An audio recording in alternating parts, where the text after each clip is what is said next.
Across Canada today, whether it's a school assembly, a council meeting, or a corporate Zoom, almost every gathering now begins with the same scripted line. We acknowledge that we are on the unceded territory of...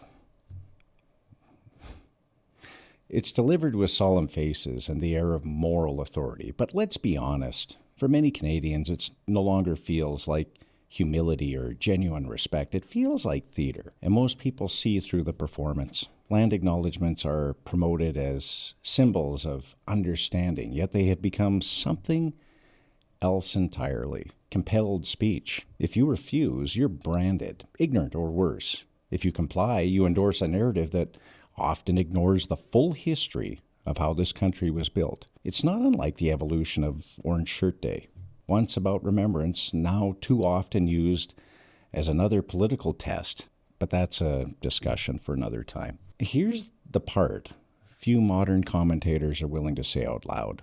Canada was not simply stolen, it was negotiated, settled, developed, and yes, at times fought over. But the foundation of this country rests on agreements, treaties, signed between 1871 and 1921. These numbered treaties were binding legal contracts, not vague gestures. Indigenous nations ceded land, clearly and explicitly, in exchange for commitments from the Crown that included reserve lands, annual payments, and protections for hunting and fishing rights. These agreements are still recognized as constitutional law, and roughly 90% of Canadian land was transferred through these treaties or modern equivalents.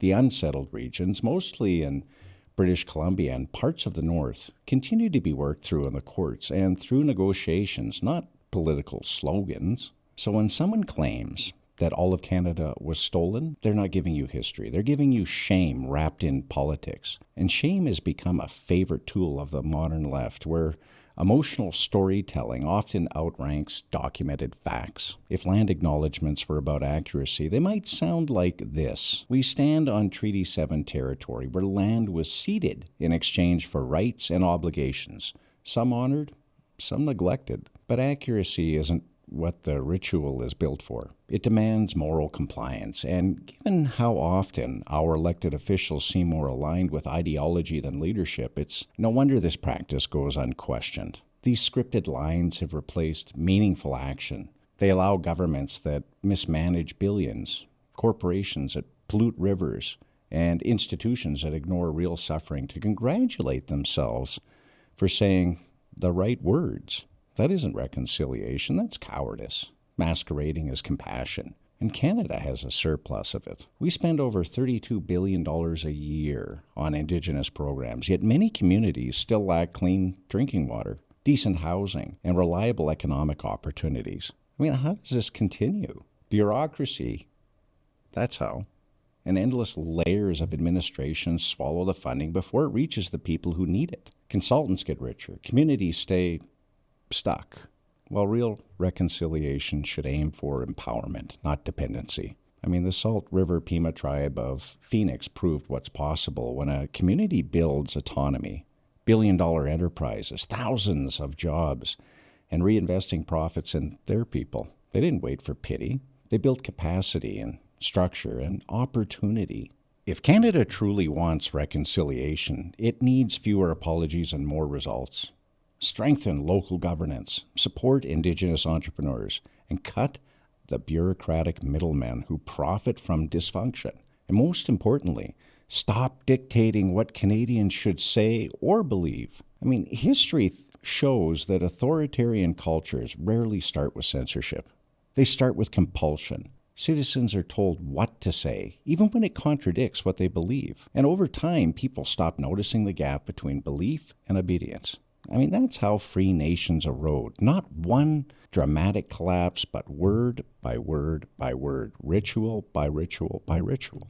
That's where Canada sits today. Decline to repeat the right phrases, and you risk social punishment, professional consequences, or even public shaming. Students learn early that questioning the narrative is dangerous. Employees keep their heads down, and leaders say what's safe instead of what's true.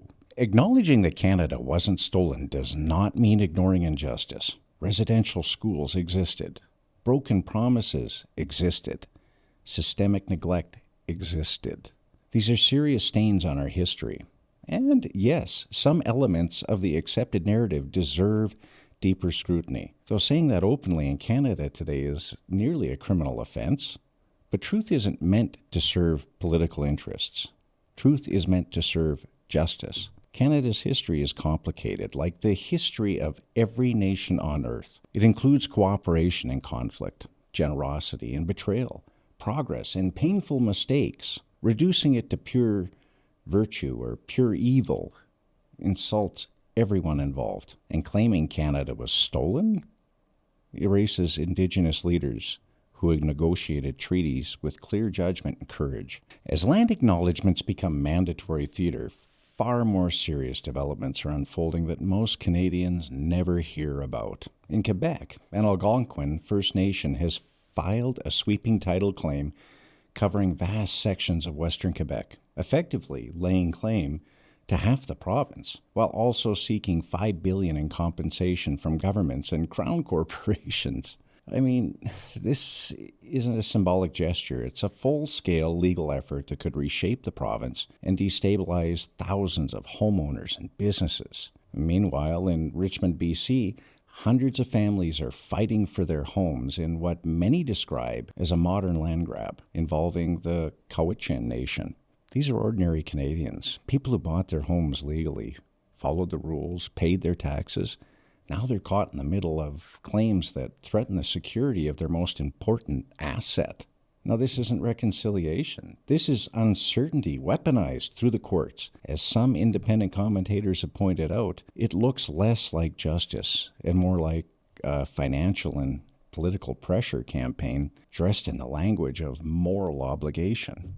I am Canadian and still somewhat proud of that, but I won't be silent when we trade honesty for political comfort. Too many people now feel pushed to repeat scripted lines rather than speak plainly. That doesn't build unity, it weakens it. When a country rewards compliance over truth, courage fades and debate disappears, and the foundations of a free society begin to crack. Real pride means caring enough to defend what's true, not just what's fashionable. If reconciliation is ever going to mean something, it must be grounded in accountability, not performance. Honor the treaties in place, but audit the bloated bureaucracy that devours billions meant for Indigenous families. Invest in education, entrepreneurship, modern self-governance, and above all, end compelled speech in classrooms, newsrooms, and boardrooms. Reconciliation built on guilt will collapse, but reconciliation built on truth, even when uncomfortable, has a chance to heal.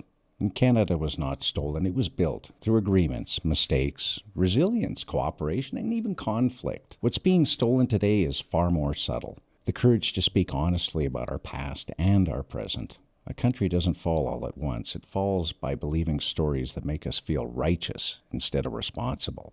And unless we correct course, Canada will keep sliding in exactly that direction.